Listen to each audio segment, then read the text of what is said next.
Welcome back. If you're planning to hit the slopes or taking the kids sledding for this fresh snow, a little bit we're getting this weekend, but there's already a good amount there.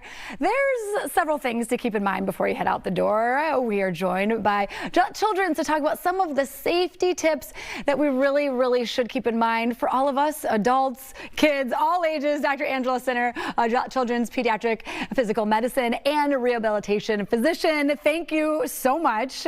There's snow on the ground. We're excited about this, but that does mean potential injuries are out there. Yes. What are you seeing? Are you seeing any injuries already coming in?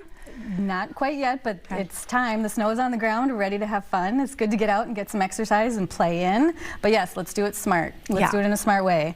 In the U.S., tens of thousands of kids are injured sledding every year, and the biggest risk with sledding would be an injury to that head. So what we want to talk about today is keeping the head safer while we're sledding. Yeah, tens of thousands. That's a big number. So you brought a whole array of helmets, but starting with yours, you're going to show us the fit. That's the hard part, is you want to put the stocking cap on the kid and keep them warm, and you might have a bike helmet in the garage, but really, what should we be doing? So a nice winter helmet for sledding, skiing, other winter sports. We'll have some nice lining, ear covers, keeps you nice and warm.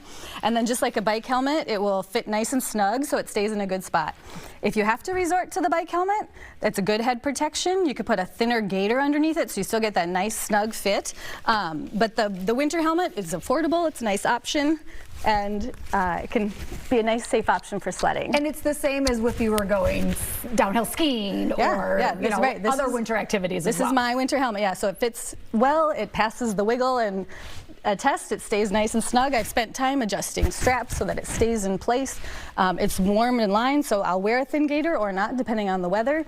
And you were saying that's part of the challenge is, a lot of us are conditioned to wear bike helmets when biking in the summer, but we haven't, as society, quite, this pendulum hasn't swung to do it in the winter for our winter sports activities. So you guys have been vocal about this for a long time. So let's make smart choices for our kids. Let's keep leading that culture change. Let's get more helmets on in the winter, absolutely. Talking about, so today we're getting a little bit more snow, as Sean's going to tell us more about in just a minute, but also tomorrow it's going to get really cold. Give us some of the reminders on that safety front. Yeah, so let's stay warm. Let's keep fingers and toes protected, wearing layers and appropriate layers, and then watching those temperatures. You can search online and it can tell you the temperature to how many layers and what to be wearing.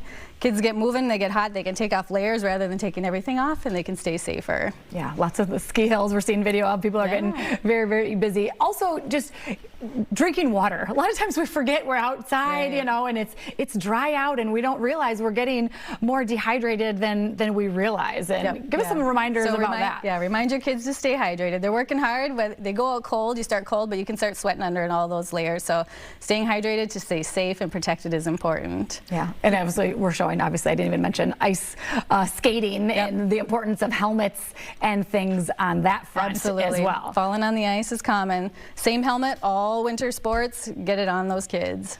What about going back to sledding really quick? Just knowing your limitations and when you are choosing where you sled and what age. Give us some of the guidelines that you as a parent, think about. So adults, let's help our kids make smart sledding choices.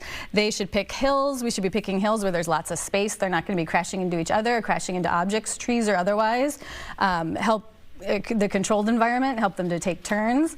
And then, crashing and collisions are the biggest problem and risk with sledding. So teach them, if they're going to crash, teach them how to bail and roll out of the sled. That would be safer. That's a safer option. Yeah, it does happen. My sister growing up broke her leg while sledding, and it's not fun. No. So, and there's obviously injuring your head is far worse. So, Angela, Dr. Angela Center, thank you so much. We appreciate it. Happy holidays and stay safe. Hopefully you get the kids out and enjoy some of the snow. That's right.